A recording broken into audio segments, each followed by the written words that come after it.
নমস্কার, আমার ইউটিউব পরিবারের সকল সদস্যকে আমার নতুন একটি ব্লগে তোমাদের সবাইকে জানাই স্বাগত এবং অনেক অনেক ভালোবাসা জানিয়ে আজ ব্লগটি শুরু করছি। তোমরা সবাই কেমন আছো? আশা করি তোমরা সবাই অনেক অনেক ভালো আছো। আমরাও ভালো আছি। তো দেখো, আজকে তো হোলির অনেক অনেক শুভেচ্ছা রইল তোমাদের। আর সবাই হোলি খেলো, আনন্দ করো, মজা করো আজকের দিনটা। তো আমাদের এইদিকে তো আজকে হোলি না, আমাদের আছে কালকে। তো যাই হোক, দেখো সকাল সকাল যে কাজ সেই কাজ তো করছি। আর মাহি দেখো কি করছে। ও আমি যেগুলো ভাঁজ করে রেখে দিয়েছি সেগুলো ও নিয়ে খেলা করছে। আমি বারবার বলি মাহি ওগুলো হাত দেয় না, তো ও শোনে না, তাই আর কিছু বলছি না। যে একবার গুছিয়ে রাখলাম আবার সেটাকে করে দিল, ওই জন্য আমি কিছু বললাম না। যাই হোক, বাচ্চা তো এরকম করতেই থাকে সারাটা দিন। যেহেতু ঘর থেকে বার হতে পারে না, এই ঘরের মধ্যেই বিছানাতেই, তার জন্য ও নিজের মতো করে বিছানাতেই খেলা করে। আর ওই যে বেড সাইডটাতে ওখানে ওর জলের বোতলটা রাখা ছিল, বারবার আনতে যাচ্ছিলো, ওই জন্য ওই জলের বোতলটা ওকে হাতে দিয়ে দিলাম যাতে ও খেলা করে। তারপরে দেখো টেবিলের উপরটা একটু গুছিয়ে নিলাম। আর আমাদের অনেকগুলো কাপড় জামা ওখানে জমা হয়ে আছে, ওইগুলো এখন একটু গুছিয়ে নেবো। কি বলো তো, এই কাপড় জামাগুলো গুছিয়ে ঘরে ঢুকলেই না মনে হয় কেমন একটা, যে এখনও গোছানো হয়নি, তাই সকাল সকালে আমি গুছিয়ে নিচ্ছি। কারণ কি বলো তো, এখানে কোনো কোনো জিনিস নেই, তো ওই জন্য না ভালো লাগে না যে আর চেয়ারগুলোতে রাখবো। তো আর তোমাদের দাদা ভাই কিংবা মৌ আসবে, এসে জিনিসগুলো নেবে, নিয়ে আবার উপরের জিনিসটা নিচে গেলে একটু একটু অগোছালো হয়ে যায়, সেইগুলোকে কেমন করে রেখে দেবে না, কতবার যে গোছাতে হয় তার ঠিক নেই। তো যাই হোক, এই দেখো এই যে এইগুলো সোয়েটারগুলো সব এখন ভাঁজ করে রেখে দিচ্ছি, কারণ সেই দিন সিনেমা দেখতে গেছিলাম, তারপরে সব ঠিক করে এখনও রাখা হয়নি, তো চেয়ারের ওপরে রাখা ছিল, তো আজকে সব ভাঁজ করে নিচ্ছি। এই দেখো, আর মাহি তো সেই জলের বোতলটা নিয়ে খেলা করছে। আমি ওকে একবার বলে দিয়েছি তুই ওইখানেই বসে থাকবি, বোতলটা নিয়ে খেলা কর, ও ওখানেই বসে আছে। তারপরে দেখো ওই যে জামাটা ভাঁজ করে রাখলাম, ওইটা আনতে যাচ্ছিলো। তারপর আমি ওকে বলেছি যাই হোক, এখন একটু একটু বোঝে তো, হাত না দিতে বললে দেবে না, সেই এরকম আর কি। যদি বসে থাকতে বলি চুপচাপ বসেই থাকবে, বসে বসে খেলা করবে। আর তেমন ওই দেখো বসে বসে খেলা করছে, আর আমি কাজগুলো করে নিচ্ছি। এমনি কান্নাকাটি তেমন একটা করে না, কিন্তু ওই মোর কাছে যখন যাই তখন গিয়ে একটু কান্না করে, তাছাড়া বাকি সময়টা এমনি কান্না করে না, চুপচাপ খেলাই করে। আর যেহেতু আমি নিচে নামাই না, একদমই নিচে ছাড়ি না, ওই জন্য তোমার সব সময় বিছানার উপরেই থাকে। তো দেখো ও খেলা করছে, আমি ওকে জামাটা উঠিয়েছে, তো আমি ওকে বললাম জামাটা নামিয়ে দাও। আমি তো জামাটা দেখো নামিয়ে দিয়ে ও এখন আবার খেলা করেছে। তো যাই হোক, আমি এই যে তোমাদের সাথে কথা বলতে বলতে বিছানাটা পুরোটাই তো গুছিয়ে নিয়েছি, তারপর কাপড় জামাগুলো আবার ভাঁজ করে নিচ্ছি। এই যে এত কাপড় জামা হয় না, কাপড় জামা ভাঁজ করতেই অনেকটা টাইম লেগে যায়। এই যে দেখো তোমরা কত সুন্দর দেখতে পাচ্ছ যে কত স্পিডে কাজ করছি, কিন্তু এইভাবে যদি কাজ করতে পারতাম তাহলে কত ভালো হতো, তাই না বলো? তাহলে আর আমাদের এত টাইম লাগতো না কাজ করতে। এই যে দেখো কত সুন্দরভাবে ভাঁজ করে নিচ্ছি, এত টাইম লাগলো। আমার এমনিতে তো অরিজিনাল অনেকটা টাইম লেগেছে, কিন্তু দেখাচ্ছি যখন তখন কি আর টাইম লেগেছে?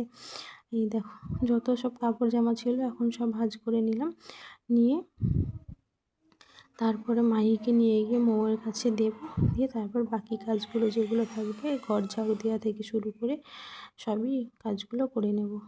কারণ সকাল সকাল সব কাজ না করলে না আমার একটু ভালো লাগে না। এই দেখো মাহি কিন্তু সে একা একা এখনও খেলা করছে, শুয়ে পড়লো। এবার ও বিরক্ত হয়ে গেছে, ওই জন্য শুয়ে পড়লো। ওকে কোলে নিলাম, নিয়ে এবার মৌকে দিয়ে দেবো মাহিকে। তারপর তো আমি ঘরটা ভালো করে ঝাড়ু লাগিয়ে নেব। আর এইদিকে আজকে যে কী পরিমাণে হাওয়া করছে তোমাদের কি বলবো, বাইরে প্রচুর হাওয়া, এত হাওয়া না, ওই যে হাওয়াতেই ঘরের মধ্যে এত পরিমাণে ধুলো চলে আসে, দুইবার করে ঝাড়ু লাগিয়েও মনে হয় যেন আর একবার করে দিনে দিলে ভালো হয়, কিন্তু দেওয়া হয় না। আর আমার বাড়িতে গিয়ে মানে সুন্দর করে একবার ঝাড়ু লাগিয়ে দিলে, কারণ কি বলো তো, আমি তো তেমন একটা জানালা খুলি কিন্তু খুব কমই খুলি আর কি। আর দেখো সব বাকি সব কাজ ছিল সেরে আমি স্নান করে চলে এসেছি, এসে কাপড় জামাগুলো মেলে দেবো। আর আজকে বাইরে প্রচুর পরিমাণে হাওয়া করছে, এতটা হাওয়া করছে কি বলবো। তোমাদের দাদাভাইও এখানে আছে, ও বলছে যে আজকে ইউনিট থেকে চলে এসছে আজকে একটু তাড়াতাড়ি। ও বলছে যে আজকে ইউনিটে যাওয়ার জন্য বলেছে রাত্রিতে, তো তুমি যাবে? আমি বললাম না, আমি যাব না, কারণ আমার ভালো লাগে না। বললো গাড়ি আসবে, যদি যাও তাহলে যেতে পারো, তাহলে সবাই একসাথে যাব। আমি বললাম না, আমি যাব না। তো আমি যাইনি, তোমাদের দাদাভাইও যায়নি রাত্রিতে। সেই কথাগুলোই বলছিলাম আর কি, বলছি আর ওইগুলো কাপড় জামাগুলো মেলে দিচ্ছি। আর দেখো এইদিকে একটা কি বড় এখানে ষাঁড় না ষাঁড়ই বললো তোমাদের দাদাভাই, ষাঁড় আছে এটা। দেখো আমি এইদিকে কাপড় জামা মেলছি, সামনে দিদিটাও কাপড় জামা মেলছিল ওই সাইডে। আর খেতে খেতে ঘাসগুলো এই সাইডেই আসবে। তারপরে তোমাদের দাদাভাই একটু তাড়িয়ে দেয়, এই দিকেই আসছিল। তারপর তোমাদের দাদাভাই তাড়িয়ে দিল, ও চলে গেল। তোমাদের দাদাভাই এই সাইডেই বসে আছে চেয়ারে। তো চলো, আমার তো কাপড় জামাগুলো সব মেলে নিয়েছি। এরপরে আমি সবজিগুলো সব কেটে নেব। সবজিগুলো কেটে সকালেরটা এখানে রুটি হবে, হ্যাঁ রুটি আর সব মিক্স করে একটা সবজি বানাবো, আর কিছুই বানাবো না এখন আপাতত। তারপর আবার ভাত হবে। তো দেখো এখন সবজিগুলো কাটতে কাটতে কোথায় যেন চলে গেছি, হয়তো তোমাদের দাদাভাই আমাকে ডেকেছে এখানে, বুঝলে, আমি বুঝতে পারিনি।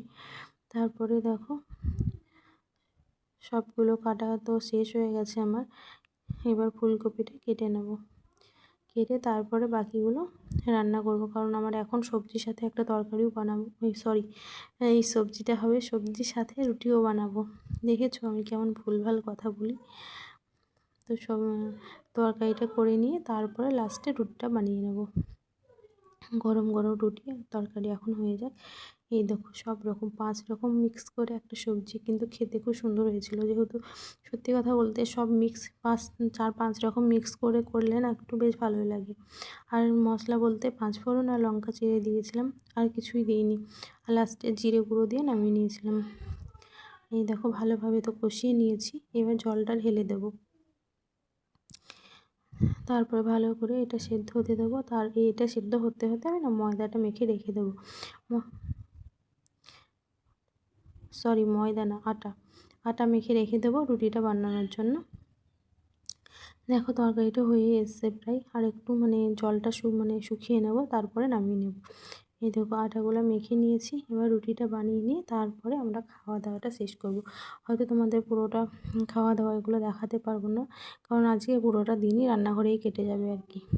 এই দেখো আমাদের দুপুরের খাবারের জন্য ডিম আলু সেদ্ধ বসিয়েছি, আর ডিমটা ভেজেও নিয়েছি এখানে, ভেজে সাইডে রেখেছি। আর আজকে না আমার কাছে টমেটো ছিল না, আজকে তরকারির কালারটা অন্যদিন যেমন চিকেনের মতো লাল হয় সেরকম ছিল না, একটু হলুদ টাইপের ছিল, কারণ টমেটো থাকলে বেশি কালারটা খুব সুন্দর হয়।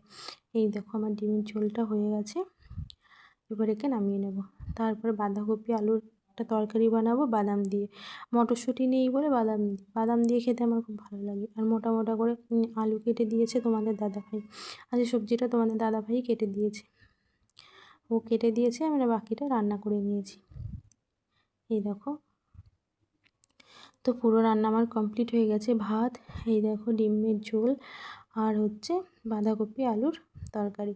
বেশ খুব সুন্দর হয়েছিল বাঁধাকপি আলুর তরকারি, ডিমের ঝোল, মোটামুটি সব কিছু। তারপরে তোমাদের দাদাভাই আবার ক্যান্টিনে গেছিলো, যেহেতু বাড়িতে যাবো ওই জন্য কিছু জিনিস, আমাদের বাড়ি থেকে আমাদের ক্যান্টিনটা অনেকটাই দূরে, ওই জন্য যতটুকু সম্ভব হয় নিয়ে যাওয়া হয়। তো দেখো মৌ গেছিলো, তোমাদের দাদাভাই দুজনেই গেছিলো। আমাকে বলেছিল, আমি যাইনি, কারণ আমি আবার যাব, বাচ্চা আছে রেডি করতে, অনেক টাইম লেগে যাবে, ওই জন্য আমি যাইনি। তোমাদের দাদাভাই আর মৌ গেছিলো। তো সব কিছুই অল্প অল্প নিয়ে আসা হয়েছে, যেগুলো পেয়েছে। বাকি যেগুলো পাইনি তোমাদের দাদাভাই বললো যেগুলো পাইনি সেগুলো একটা লিস্ট বানিয়ে আমাকে দিও, নিয়ে যাব কিছু, তাই বললো। আর এই যে ম্যাগিগুলো নিয়ে এসছে, ম্যাগিগুলো আগেকার ম্যাগিও কিছু আছে। আমি বললাম ঠিক আছে, যখন নিয়ে এসছো এখানে যতটুকু খাওয়া হবে তো ঠিক আছে, না হলে বাড়ি নিয়ে যাব, মৌকে স্কুলে টিফিন দেওয়া হবে। আর মাহি দেখেছো কী করছে? মাহি এগুলো নিয়ে খেলা করছে, কত খুশি, মানে জিনিসপত্র এটা একবার এটা নামাচ্ছে, একটা ওটা নিচ্ছে। ওই জন্য বলছিলাম। আর অনেক রকমের সাবান টাবান কিছু নিয়ে এসছে, অনেক কিছু পাইনি, ওই জন্য তোমাদের দাদাভাইকে বললাম, তো অনেক কিছু তো এখানে নেই। বললো ঠিক আছে, যেগুলো নেই আমি এনে দেবো অন্য ক্যান্টিন থেকে। এই যে এই কটাই ছিল। তো চলো, ভিডিওটা আজ বেশি বড় করব না, এখানেই শেষ করছি। তোমরা সবাই ভালো থেকো, বাই।